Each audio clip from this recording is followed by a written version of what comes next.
स्वागत करें। मैं दावत देता हूँ कि नदीम साहब आए, अपने दो बात को रखें। नदीम साहब के लिए एक बार फिर पुणे घर वापसी में हम लोग एक बार तहे दिल से उनका शुक्रिया अदा कर दिया और खैर मकदम एक बार गौरव। ये कहीं नहीं गए थे, जिंदगी भर मजलिस में रहेंगे इंशाल्लाह।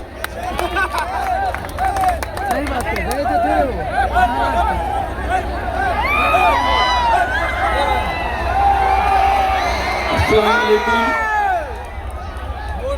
मैं जिला अध्यक्ष था और आप लोगों को ये बखूबी मालूम है कि मैं शुरुआती दिनों से जब किशनगंज का रुई धासा मैदान में प्रोग्राम हुआ था जनाब बैरिस्टर असदुद्दीन अवैसी साहब का 16 अगस्त 2015 को, तब से ही मैं साथ में हूं और इंशाल्लाह ये मेरा अज़म लिया हुआ है कि मैं जिंदगी में पार्टी मैंने जो शुरू किया है मैंने यही किया है और मेरी ये ख्वाहिश है कि मैं मरूं भी तो इसी पार्टी के बैनर तले मरूं। और मैं शुरू से और हमेशा बोलता आया हूं, क्या वजह है इतनी दीवानगी?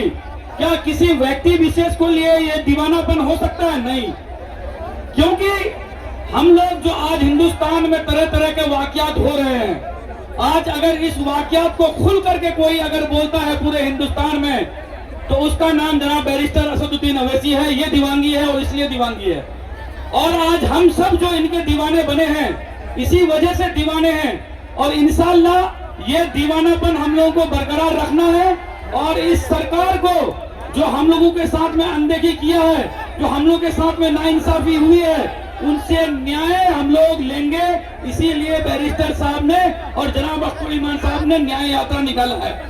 हम लोगों को न्याय इसलिए लेना है कि हमारे कौमी सदर जनाब अख्तर ईमान साहब ने हर तरीके से प्रयास किया कि वो हमें गठबंधन में ले ले और उनकी सरकार बने और हमारे सीमांचल के लिए वो स्पेशल पैकेज दे करके हमारा सीमांचल का इंसाफ करे। लेकिन क्योंकि उनके मन में हमेशा से चोरी रहा है, वो सीमांचल को स्पेशल पैकेज नहीं देना चाहते हैं, इसलिए हमारे कौमी सदर जनाब अख्तर ईमान साहब का उन्होंने प्रपोजल ठुकरा दिया। जबकि उन्होंने लिखित कहा था कि हमको सिर्फ 6 सीट दीजिए, लेकिन इंशाअल्लाह हम लोग 6 नहीं 24 से भी ज्यादा सीट बिहार में ला करके सरकार को झुकाएंगे। और जिसकी भी सरकार बनेगी सीमांचल के लिए हम तय करेंगे कि हमारे सीमांचल में कारोबार कैसे आए, हमारे सीमांचल में पलायन कैसे रुके। हम लोग बैरिस्टर असदुद्दीन अवैसी साहब को मजबूत करने का अज़म लिए हैं। क्या आप लोग मजबूती करने के लिए तैयार हैं?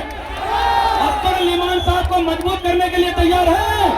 तो आज से ये इनकलाब लगा दीजिए कि बैरिस्टर असदुद्दीन अवैसी साहब को अख्तर ईमान साहब का जहां पे भी बैनर तले MIM लड़ेगी, हर हाल में MIM को मजलिस को वोट करेंगे।